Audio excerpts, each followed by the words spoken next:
Olá, paz e alegria. Eu sou a Belinha, consagrada da comunidade católica Epifania, e fazendo alguns vídeos falando da espiritualidade da nossa comunidade Epifania. O primeiro vídeo nós falamos de uma parte da nossa espiritualidade que é a gratidão, e hoje nós vamos falar sobre a filiação. Nesse vídeo nós vamos falar da nossa filiação. Deus é Pai, é bom e somos irmãos em Jesus Cristo. Essa filiação nos leva a viver a fraternidade. Somos todos irmãos. Então, para sermos filhos, primeiro temos que ter um pai. Quem é esse pai? É o pai. Quando invocamos Deus, dizemos pai. Muitas religiões podem até chamar Deus de pai, mas um pai criador, um pai distante, é um pai de todas as coisas. Mas Jesus vem nos revelar um pai, um abá, um paizinho, um meu pai. Um sentido nunca visto e não existe em nenhuma outra religião. Não é somente um pai enquanto criador, mas é o eternamente pai porque tem um filho. E só é eternamente filho em relação ao pai. Então é esse pai que Jesus veio nos revelar. Quando orardes, dizei assim: Pai nosso. Eu não rezo ao Deus distante, mas eu rezo ao Pai nosso.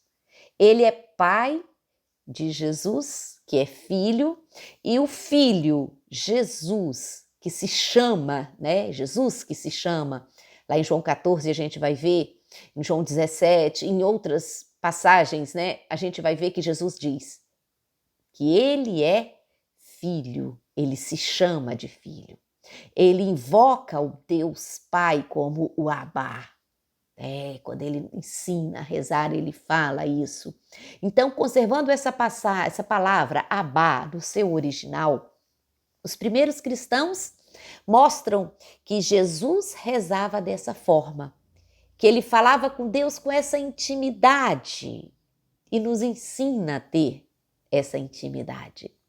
E temos um Pai, temos um Filho, que é Jesus, e nós somos os filhos. No catecismo fala assim: Deus infinitamente perfeito e bem-aventurado em si mesmo, num desígnio de pura bondade, criou livremente o homem para o tornar participante de sua vida bem-aventurada. E por isso, sempre e em toda parte ele está próximo do homem. Convoca todos os homens dispersos pelo pecado para a unidade da sua família, que é a Igreja. Para tal, enviou seu Filho como Redentor e Salvador na plenitude dos tempos. Em Jesus e por Jesus, chama os homens a tornarem-se no Espírito Santo seus filhos adotivos e, portanto, herdeiros de sua vida bem-aventurada. Em Jesus, somos filhos adotivos. Pelo batismo, nos tornamos filhos de Deus. Então, temos um Pai, temos Jesus como Filho e somos em Jesus também filhos deste Pai. E porque somos filho, como diz Gálatas 4, Deus enviou aos nossos corações o Espírito do seu Filho, que clama, Abba, Pai. Então temos em nós o mesmo Espírito que nos faz chamar Deus de Pai. Então nessa vivência de irmãos adotivos em Jesus, somos essa grande família de irmãos. E aí, somos irmãos porque somos filhos de um só Deus. Um Deus que nos criou. Estamos unidos na mesma fé e somos em comum herdeiros deste Pai, dessa esperança, dessa certeza da vida eterna. A fé não parte os indivíduos, não nos fragmenta, muito pelo contrário.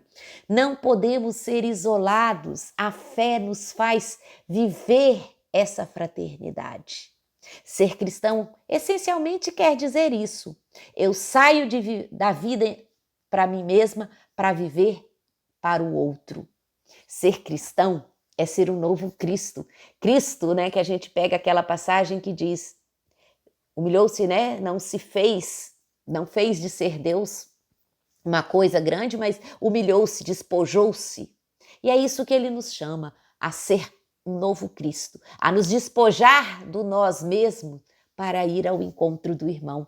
Ser irmão é estar com o outro, é ser para o outro, não é viver para si. Por quê? Porque o grande mandamento do nosso Jesus é: amai-vos uns aos outros como eu vos amei. Nisso serão reconhecidos como os meus discípulos, se vos amarem uns aos outros. Então, para eu ser cristão, eu tenho que viver esse amor. A fraternidade, a vivência, né, da filiação me leva a viver como irmão do outro, a olhar o outro não como inimigo, mas como parte da minha família, amar como Jesus amou. Ir ao encontro daquele que precisa, me despojar de todo orgulho, toda vaidade, toda autossuficiência e me colocar diante do outro. Não só para dar, mas também para receber. Porque às vezes é muito mais fácil dar do que receber. Dar é fácil, né? Eu faço pelo outro, eu ajudo, mas eu me colocar na dependência. Deixar o outro se dar para mim, deixar o outro fazer para mim, deixar o outro ser também para mim. Então, é essa dinâmica, né, do amar e ser amado. Eu preciso me deixar amar para poder amar o outro. Eu não posso só dar, eu tenho que aprender também a receber, a deixar que o outro também seja sinal do amor de Deus para mim. Velemos uns pelos outros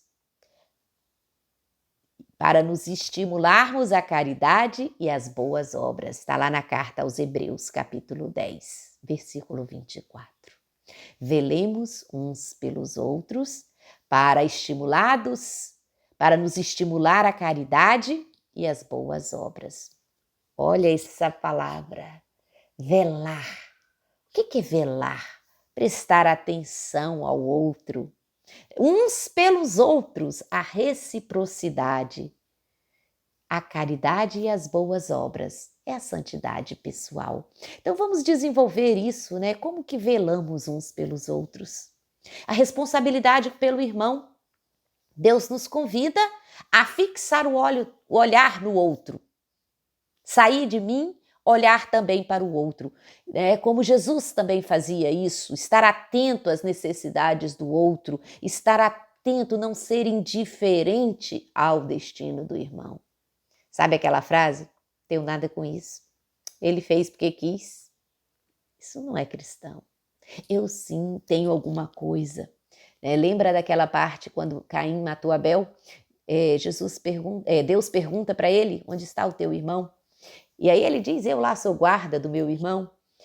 O Papa Francisco fala muito sobre isso. Ele fala isso incessantemente. Nós somos, sim, responsáveis pelo nosso irmão. Nós temos que zelar por ele. Nós temos que velar por ele. Estabelecer uma relação de reciprocidade. Somos responsáveis uns pelos outros. Isso faz parte da espiritualidade da nossa comunidade, mas isso faz parte do ser cristão.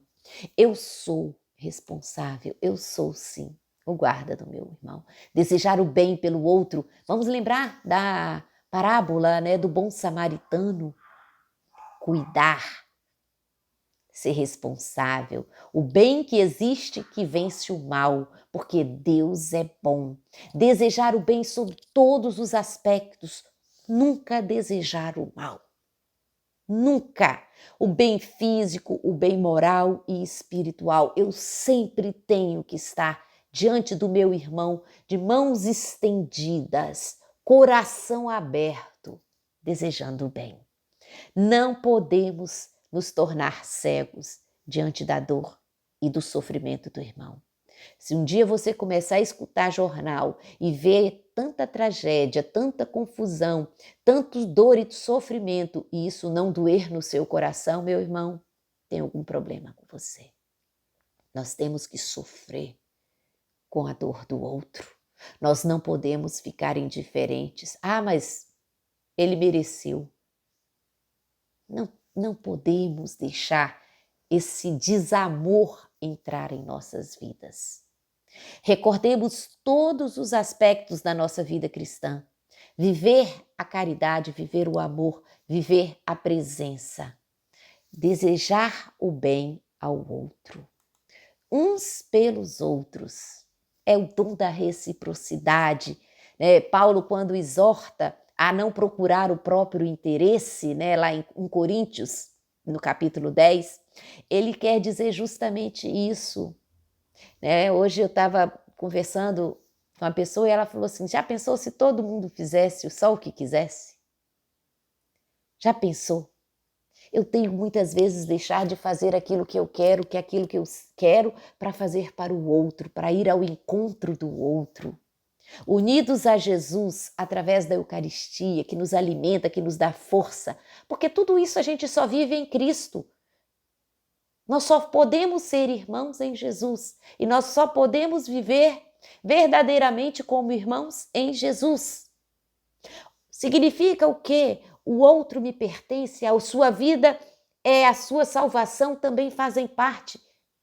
Eu não rezo só por mim, eu não faço só por mim, eu tenho que levar todos comigo.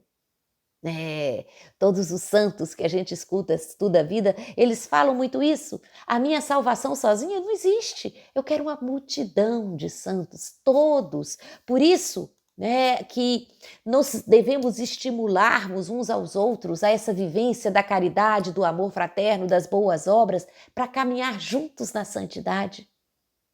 É uma afirmação que nos impele a considerar nossa vocação universal. Todos os batizados são chamados à santidade. É o caminho de todos nós. A igreja nos propõe a santidade, de alguns cristãos. A igreja nos propõe o exemplo de alguns cristãos, alguns santos que foram canonizados, para nos inspirar, para suscitar em nós o desejo de imitar essas virtudes. Para quê? Para quê? Eu vou agora longe, vou citar um texto do cardeal Joseph Ratzinger. Antes dele ser papa, ele escreveu: o homem quer tornar-se Deus. E é isso que deve se tornar. Mas, aí vem o mas. Sempre que, como no diálogo eterno com a serpente no paraíso, tenta chegar lá, livrando-se da tutela de Deus e da sua criação, se apoiando em si mesmo, sempre, dessa forma, ele não consegue. Quando o homem consegue tornar-se Deus? Só conservando o que nele existe de mais essencial à infância e à existência, como filho, vivida antes de todos por Jesus, e que entra com o Filho na divindade. Eu me torno Deus, eu me torno como Deus quando eu me rebaixo, quando eu me humilho, quando eu vou para baixo, não quando eu subo. Porque foi esse o caminho, a kenosis, o esvaziamento que Jesus nos ensinou, é o caminho para nos assemelharmos a Deus. É no esvaziamento, é no rebaixamento, é no ir ao encontro do outro, é dar a vida pelo outro. Quando é pelo orgulho, pelo crescimento, pela vaidade, como diz a serpente, vos tornareis deuses. Não é assim.